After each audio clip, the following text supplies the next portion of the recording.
Audin, je l'ai connu à l'époque, en 1957, je pense par l'Express. J'étais à ce moment-là un des avocats de l'Express et je m'occupais plus particulièrement de ces affaires-là. C'était une affaire symbolique dès le départ, parce que Audin était un universitaire. Nous sommes avant 1968, une considération extrême pour les professeurs d'université. C'était un communiste et c'était un partisan de l'indépendance algérienne, un professeur à Alger. Donc, ceci faisait de lui une figure emblématique de la torture et de l'exécution sommaire ou des disparitions trop explicables des adversaires du gouvernement en Algérie, de la politique du gouvernement en Algérie. Donc très vite, à l'époque, l'affaire Audin était emblématique, oui, emblématique. L'un des avocats de la famille Audin était le bâtonnier Torp. Moi j'étais lié, j'étais un jeune avocat, avec le bâtonnier Torp, et c'est lui qui m'a recommandé à Pierre Vidal-Naquet, avec lequel je suis devenu très ami, à Jacques Panigel et à Laurent Schwartz. Et c'est ainsi qu'ils sont venus me voir en me disant, voilà, est-ce que vous accepteriez de défendre les affaires du comité Audin? Et déjà se préparait le procès de Lille. J'ai dit, évidemment, ça allait de soi. Ce furent des années de grands combats judiciaires, et pas seulement judiciaires, politiques. C'était une affaire en diffamation très bien construite par Pierre Vidal-Naquet, qui avait toujours en mémoire la technique de l'affaire Dreyfus, dans laquelle Zola écrit « J'accuse » et ainsi force l'état-major à le poursuivre. À ce moment-là, on cite les témoins qui établissent la vérité de l'affaire. Et de la même façon, il avait conçu délibérément d'écrire un article, de publier son livre, l'affaire Audin, pensant qu'il y aurait réaction et qu'il y aurait procès. Alors, il y a eu à cet égard, en effet, un article en réponse publié dans La Voix du Nord, si j'ai bonne mémoire, écrit par un journaliste très lié avec les ultras d'Algérie, qui était Georges Rass. Et à partir de là, cette fois-ci, c'est nous qui avons décidé de poursuivre en diffamation et à cette occasion de faire citer nos témoins pour prouver la vérité des faits. L'affaire est très bien construite. On avait construit un vrai grand procès de l'histoire à propos de l'affaire Audin. Puis ça ne s'est pas fait. C'est un échec parce que à Lille, il y eut instruction tombée de la chancellerie, le procureur demanda le sursis à statuer en fonction du procès que l'on continuait d'une façon infâme à diriger contre Audin, mort. L'affaire durait toujours. Et nous avons commis une erreur que je regrette encore, 40 ans plus tard. C'est-à-dire qu'au lieu d'aller directement et de profiter du départ du procès, le début du procès, des incidents de procédure, pour aller jusqu'au fond et immédiatement dénoncer l'affaire Audin, quitte à avoir des incidents d'audience, eh bien, nous avons cédé à la tentation procédurale et plaidé sur le sursis à statuer, avant même d'avoir eu le temps de développer nos moyens qui étaient considérables sur « on a assassiné Audin ». Et ça, je regrette encore à ce jour, et je fais mon autocritique judiciaire. Croyez-moi, j'étais encore un jeune avocat à cette époque-là, quelques années plus tard, je n'aurais pas accepté ce chemin de traverse. C'est directement à l'ennemi que nous nous serions portés. Comme ça. Alors ensuite, l'affaire a suivi toutes les péripéties procédurales possibles. Nous avons été de renvoi en renvoi, de cassation en cassation. Et finalement, il a fallu des années pour que l'affaire vint à l'audience. C'était, je crois, en 1967, il me semble, oui. Donc longtemps après la fin de la guerre d'Algérie, que l'affaire a été évoquée, cette fois-ci au fond, il me semble que c'était à Amiens, et que là, j'ai pu produire ce qui fut un incident d'audience formidable, une lettre, une note plus exactement, interne à la chancellerie, j'avais l'original, qui était une note d'un conseiller technique du garde des Sceaux de l'époque, qui était M. Michelet, au garde des Sceaux, précisant ce qu'était l'affaire Audin, avec une note manuscrite en marge du garde des Sceaux qui était explicite. Il en résultait à l'évidence qu'on savait à la chancellerie qu'Audin avait été étranglé, je pense, enfin on disait étranglé au cours d'une séance de torture qui avait été plus loin que les auteurs de ces tortures ne le voulaient. Et ensuite, on avait monté le schéma de l'évasion, toute cette machination pour camoufler ce qui était un crime absolu. Donc le garde des Sceaux, dans la petite margement qui était là sur le document, cette mention de la main de M. Michelet disait clairement oui, c'est vrai, mais le moment n'est pas encore venu de dire la vérité, toute la vérité. Ça viendra, faites-moi confiance. Et ce document avait été remis par l'auteur du document, le conseiller technique, à, si j'ai bonne mémoire, Vidal-Naquet lui-même, qui me l'avait donné et je l'avais produit à l'audience, ce qui avait fait une impression considérable, parce que produire un document original où le ministre reconnaît que finalement c'est le comité Audin qui a raison et qu'en effet on sait que Audin a été torturé jusqu'à la mort par les parachutistes qui à ce moment-là étaient à l'œuvre dans la villa Susini, suspension d'audience, émotion générale, dans la terre d'où tenez-vous ce document, mais moi, avec la plus grande innocence, je dis, mais je l'ai reçu par la poste. Je trouvais qu'il était important de le communiquer. Ah, mais il nous faut l'original. Je lui ai dit qu'à cela ne tienne, j'avais fait la photocopie, voilà l'original, suspension d'audience. Et puis finalement, après d'autres péripéties procédurales, nous avons obtenu, plus tard encore, après les pourvois en cassation, satisfaction morale, très morale, 1 franc de dommages, intérêts. Voilà ce que fut le résultat de tant d'années de procédure. Mais ce jour-là, quand même, la vérité avait été dite dans une enceinte judiciaire.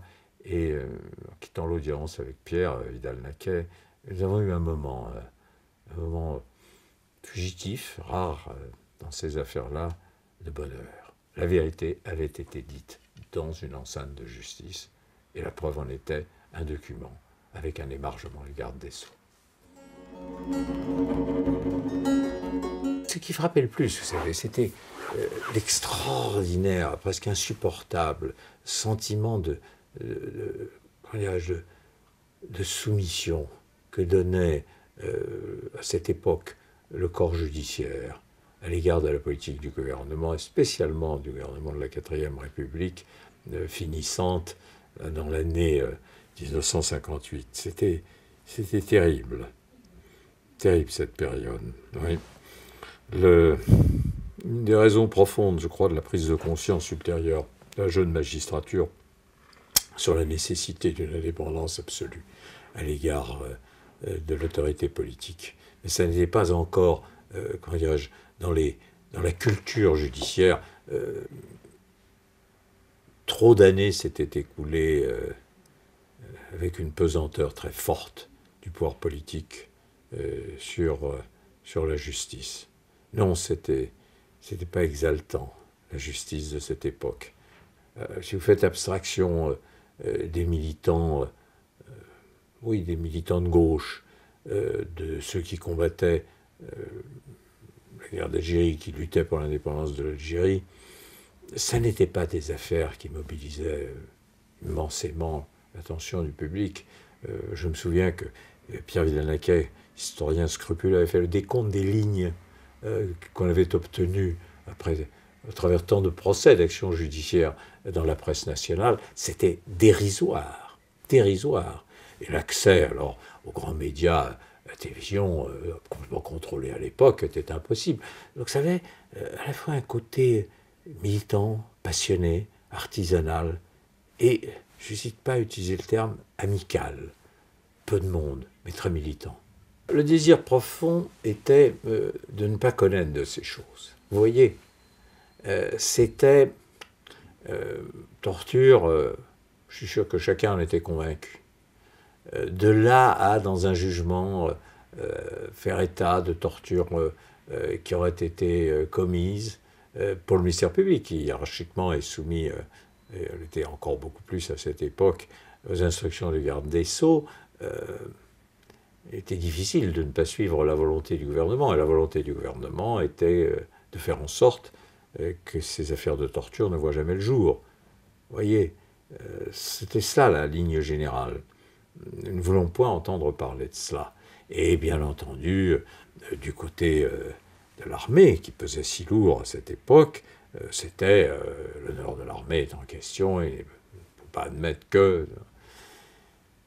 Il y avait quand même, je pense à Tedjen, Paul Tedjen, le conseiller d'État qui était à Alger à cette époque-là, il y avait des hommes qui refusaient cette complicité, ce silence. Mais ce qu'on pourrait appeler la machine ou l'institution judiciaire tout entière, elle était surtout désireuse, comment dire, de faire en sorte que si ça venait devant la justice, on évite dans toute la mesure du possible que l'institution judiciaire soit impliquée par des positions trop nettes. N'oubliez pas, c'est perdu de vue que tous les pouvoirs à l'époque en Algérie étaient exercés par le ministre délégué, enfin le ministre résident, celui qui avait en charge les affaires algériennes, qui était Lacoste. La chancellerie à l'époque à Paris, ça n'était pas de sa compétence, c'était entièrement en Algérie que ça se passait. Et là, florissaient les plus abominables lois d'exception. Elles s'inséraient dans un processus politique, elles étaient inévitables. Maintenant, je regarde ça dans la perspective historique. De tels conflits, au moment où ils s'achèvent, implique de part et d'autre une loi d'amnistie. On a amnistié les uns, on a amnistié les autres. On ne pouvait pas amnistier les uns sans les autres. Et comme il fallait amnistier les uns, on a amnistié les autres. Pour les militants, alors vous retrouvez là la réaction qu'avaient connue les vrais grands militants Dreyfusards au moment de l'amnistie par laquelle s'achève l'affaire Dreyfus et qui fait que Zola a écrit disant voilà, les bourreaux et les victimes sont traités de la même façon. Et c'était ça, le sentiment de frustration que nous avions. Et des hommes comme Vidal-Naquet, ou comme Penigel, ou Madeleine Rabériou, enfin tous les militants des droits de l'homme de l'époque, ou Daniel Meyer, ressentaient ça très douloureusement. Vous savez, j'ai souvent pensé à cette lettre admirable, peu connue, que Zola a écrit après... la fin de l'affaire Dreyfus est terminée, il a été gracié. Il écrit à Madame Dreyfus et lui dit cette phrase merveilleuse et puis en même temps douloureuse. Tout de même, un peu de justice ici-bas nous aurait fait tant plaisir. Eh bien, j'ai souvent pensé que c'était exactement ce que ressentaient les militants du comité Audin et tous ceux qui, à l'époque, luttaient. Un peu de justice nous aurait fait tant plaisir. Parce que, ici, la justice, c'est la vérité. Qu'est-ce que nous voulions? La vérité. Et qu'est-ce que l'on ne voulait pas? La vérité. C'était là le vrai combat. Et c'est pourquoi des hommes comme Vidal-Naquet, les historiens et les intellectuels jouaient un tel rôle dans ces combats-là. Les avocats faisaient ce qu'ils pouvaient. Est-ce qu'il faut servir la cause de la vérité ou préférer l'apaisement? Et quand il servir la cause de la vérité, ça va souvent dire juger les criminels. Ou est-ce qu'on ne préfère pas tourner la page et dire ce sera aux historiens de le faire? C'est la grande question de la responsabilité, notamment des criminels contre l'humanité, au regard de l'imprescriptibilité de leurs crimes. Et ce n'est pas que sur la scène française que la question a été posée. Vous savez bien qu'elle a été posée aussi dans toutes les dictatures, après tous les pays qui ont souffert de la dictature, après la chute des dictateurs, va-t-on poursuivre, ne pas poursuivre? Et si vous regardez l'histoire du XXe siècle, qui est si significative à cet égard, dans combien d'États est-ce qu'on a jugé les responsables des crimes commis pendant des dictatures ou dans des périodes comme celle-ci? Pour ainsi dire, aucun. Aujourd'hui, heureusement, grâce aux cours internationales chargées de lutter contre l'impunité des criminels, contre l'humanité, les choses commencent à être différentes. Mais quel combat il aura fallu mener, je le sais, lutter pour ça depuis tant de décennies, pour arriver jusqu'à la Cour pénale internationale, mais enfin, regardez les dictateurs, ce qu'ils sont devenus, et comment ils ont fini, jamais jugés. Alors, l'exigence de vérité, le besoin de justice sont plus forts maintenant qu'ils ne l'étaient dans les années de la décolonisation. C'est vrai. À cet égard, les sensibilités sont plus vives. Mais les intérêts politiques sont toujours aussi forts. Nous verrons. Néanmoins, le progrès a été fait. La tâche est une tâche de l'historien, indiscutable.